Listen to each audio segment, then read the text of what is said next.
السلام عليكم ورحمة الله. لعمل ريست لغيار الزيت سيارة فورد سي ماكس موديل 2018 أو اللي هو الأويل تشينج ريكوايرد، وتحديدا سيارات الفورد سي ماكس اللي بتعمل على نظام المفتاح السويتش، مش كبسة الباور.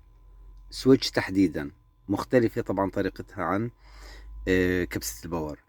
نفتح السويتش فقط بدون تشغيل السيارة، فقط نفتح السويتش، لا تشغل السيارة، وانتظر ظهور هاي الملاحظة اللي هي Oil Change Required.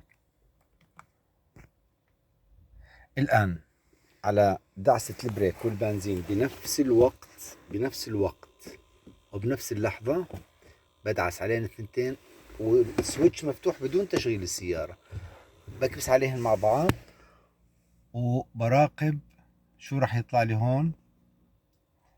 سيرفيس اون، عفوا سيرفيس اويل ما لحقناها،